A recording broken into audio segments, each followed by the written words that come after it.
Hey, what's up, guys? Welcome back to Clutch Takes, and today we're going to be talking about how a top 4 pick would impact the Raptors' future.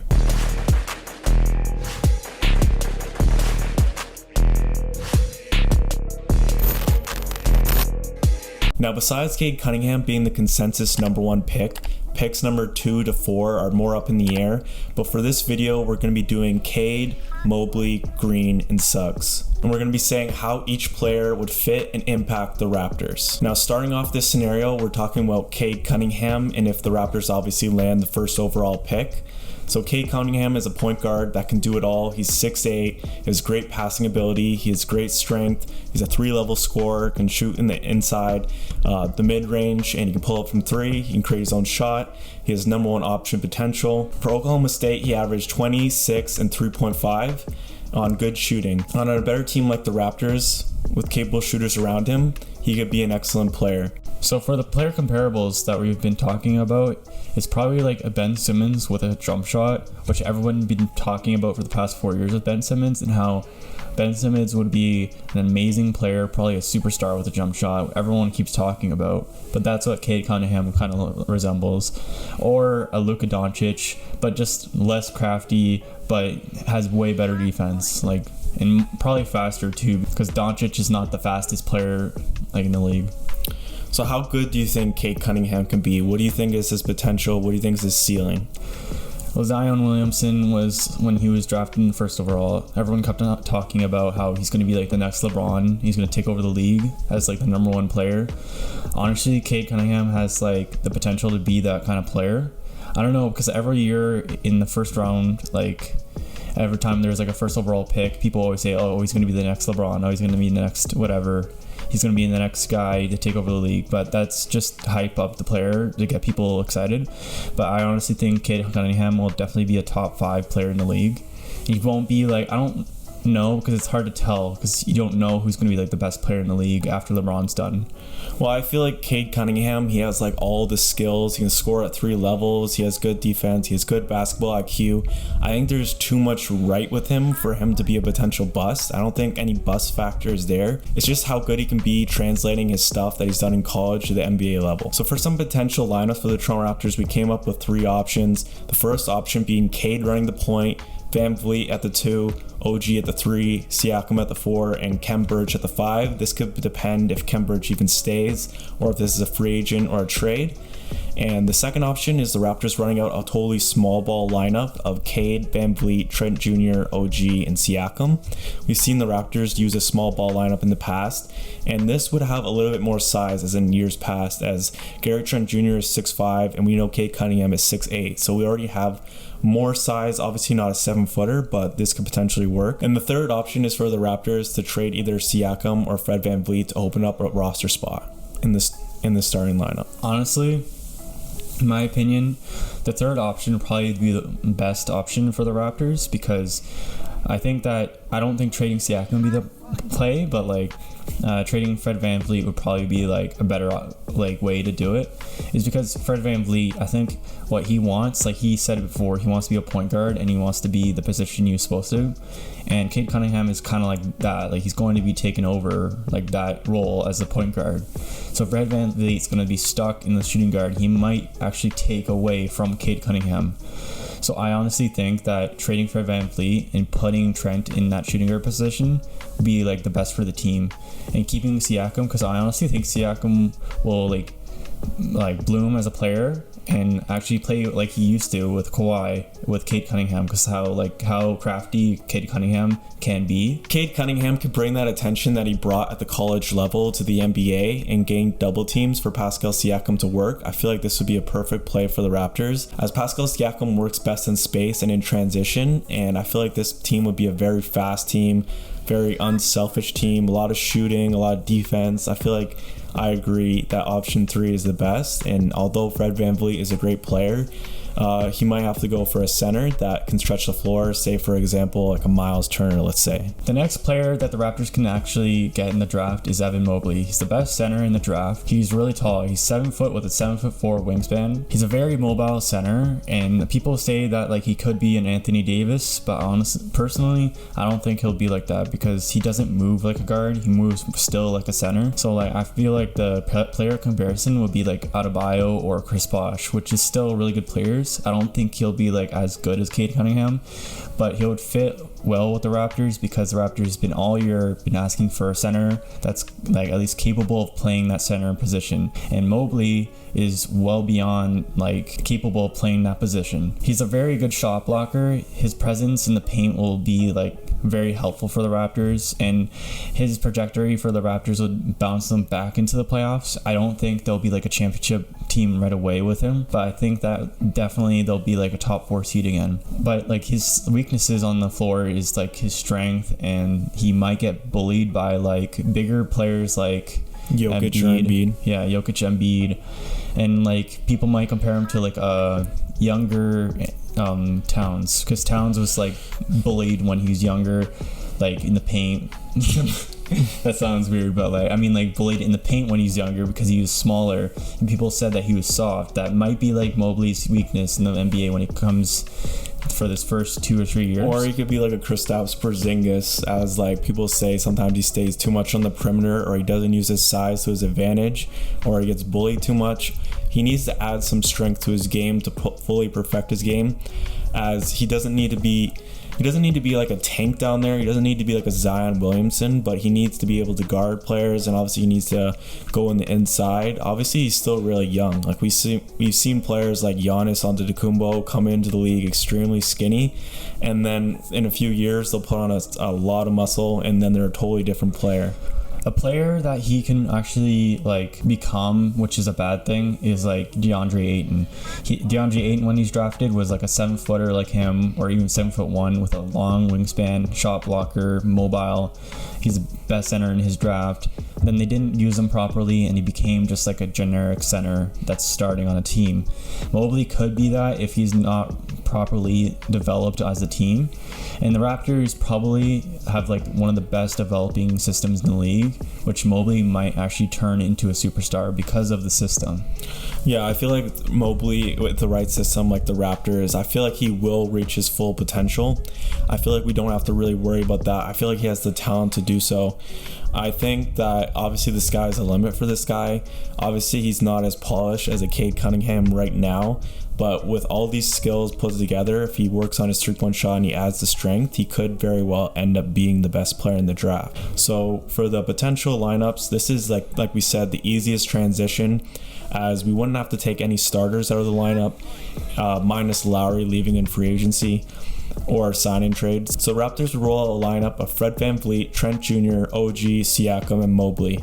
Smoothest fit, no need to take out a player, and honestly this is a really good young nucleus, as like these players are all under the age of 30 and they should grow together in their primes, and that's a pretty exciting looking starting five in my opinion. So the next player we're going to be talking about is Jalen Green. Jalen Green played for Ignite in the G League. He's listed as 6'5", shooting guard, small forward. He looks to be the best scorer in the draft. He's a 3-level scorer, can create his own shot, shooting off the dribble, and he can even catch and shoot, so he doesn't have to always have the ball in his hands and be like a chucker. Jalen can be a liability sometimes on defense, but I think that just needs to be coached up. I feel like Jalen Green, he has a really high motor. He's really good in transition.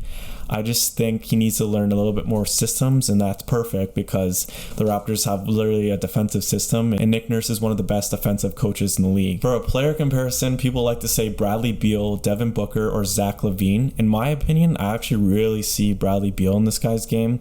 I feel like he's really smooth, effortless scorer, and that's exactly what Bradley Beal is, and Raptors fans have always wanted Bradley Beal, so why not get a very young version of him? For how good Jalen Green can be, I think he can be Bradley Beal with a better motor. I feel like he can be a better player in transition, and I feel like he can be a number one option for the team, taking clutch shots, hand in his face is exactly what the Raptors need. Mobley obviously fits the need for a center, but like we've But like me and Evan have talked about amongst ourselves, the Raptors need someone to fill that hierarchy, someone who's going to close games, as we feel like a lot of the times we do not know who's going to take that final shot. And or if we're going through those minute-long scoring droughts, we don't know who to put the ball in the hands of. So I feel like Jalen Green can be that player. The only thing that worries me about Jalen Green is that it's actually Nick Nurse. I know Nick Nurse is a really good coach, but this year he's made questionable decisions where he would bench Trent Jr. after dropping a 40-point game, and he would also not play players like Matt Thomas and Davis and all that because they're not playing good defense. But the problem is not all players are going to be two-way all the time. The Raptors need that guy who's not necessarily the greatest at defense but really, really good at offense, which is Jalen Green. Jalen Green can take you and win you games in the clutch, but I feel like Nick Nurse is just going to I don't know, he might try and change his game, which actually might hurt him. But honestly, I think if Nick Nurse can get past the two-way game so much and just let Jalen Green play, that he'd be a perfect fit for the Raptors. For the options for the lineups, pretty similar to last time, but for the option number 1 is VanVleet, Jalen Green, OG, Siakam, and Birch. This would unfortunately put Trent Jr. on the bench, which is not ideal. For option number 2, it's VanVleet, Green, Trent Jr., OG, and Siakam. Basically the same thing with the Cade thing, like I said, running a small ball lineup. This could be ideal. Or option number 3 again is trading VanVleet or Siakam for a center. So, in my opinion, the best option would honestly be keeping Birch and making it the Fred VanVleet Green guards, OG and Siakam. And I know Trent Jr. on the bench wouldn't be that great, but when you have a scorer like Green on the starting lineup, to be honest, you don't really need Trent Jr. to be developed into a superstar, because Green has way more potential than him. So Trent Jr. might be actually better on the bench if we have Green, but it would be the opposite for Cade Cunningham, because Cade Cunningham is a playmaker and a scorer and all that, which is he does what Fred VanVleet does, but way better. So I think it's just the opposite for this. Yeah, I think the same thing. And if we were to trade a starter for a center, then this time it would probably be Siakam. As we said, we would need to keep Fred VanVleet in this scenario, as obviously you can't have a team of all shooters with hypothetically Lowry leaving in the offseason. VanVleet would need to be the primary player, so Siakam would be the one out the door if we were to trade someone. And for the last player is Jalen Suggs. This would be the not the best fit out of the 4, but he's still a really good player. Everyone talks about him, how he's a really good playmaker, floor general, kind of like Kyle Lowry. He'd be the Kyle Lowry replacement. So he's 6'4", so he's a bigger Kyle Lowry, and he's a competitor. He's a good leader. Basically, he's a Kyle Lowry but in the draft. So I think Fred VanVleet probably would have to go if Suggs was on the team, because you would want to be younger if you want to rebuild. And we always talk about Siakam and VanVleet being traded away. Why? Because they're 26, about to be 27, so they're going into their prime while we're trying to rebuild or revamp our team. So Fred VanVleet probably would have to go out of the 2, because you can't have 2 floor generals. Yeah, I would say Suggs, he gets me excited obviously since he is a top 4 talent, but compared to the other guys, it gets me a little bit less excited, as we've seen what we can do with Fred VanVleet and Kyle Lowry. I feel we're just kind of going repetitive over the same mold. He would definitely fit the culture, and he would definitely be a great leader, but I don't think this is what the over-the-top piece we need, if you know what I'm trying to say. So I like the other 3 guys better, but obviously in this scenario, if we land with Suggs, obviously I'm still okay with it. I want to add on to that is that Suggs, he's a really good player. He'd probably be a really good player on any other team, but for the Raptors, if he came to the Raptors, it would be like Dan just said, the same thing all over again. And he's not a player that we really need. The other 3 players would make us way better. It adds a new element, you know what I mean? Suggs would be a prime Kyle Lowry or a prime VanVleet, which is really great, but it's not exactly what we need. We already have a lot of good playmakers like Kyle Lowry, Van Vliet, Malachi Flynn. They all look like they're built from the same cloth. Like adding like a fourth player like that, I don't know, it just becomes like a little bit excessive. So this would still be a great pick, but honestly, it does not fill the Raptors' main needs of needing a center who can score down low and get rebounds for a bad rebounding team, and a team that needs a presence in the middle, or a team that needs a number one scorer. It doesn't fill both those needs, so I don't really like that, but obviously he's still a great player. What would be like getting Suggs would remind me of the Orlando Magic rebuilding.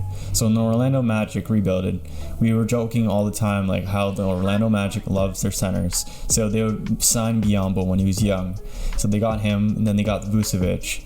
So then after Vucevic, they got on the draft was Mo Bamba. So they get all these centers, and it's like, where did it end them up? Like they just got in the 8th seed, got out, or just. And then Vucevic blocked Mo Bamba, who they ended up trading, and now Mo Bamba is playing better.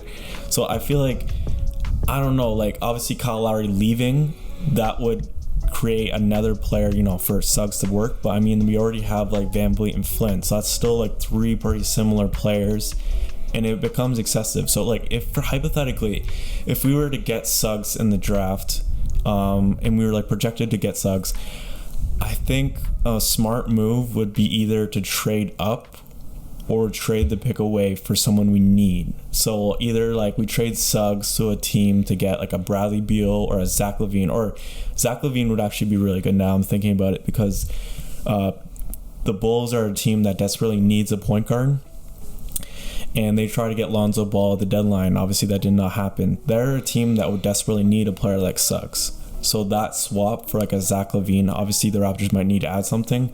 That could be a very good swap.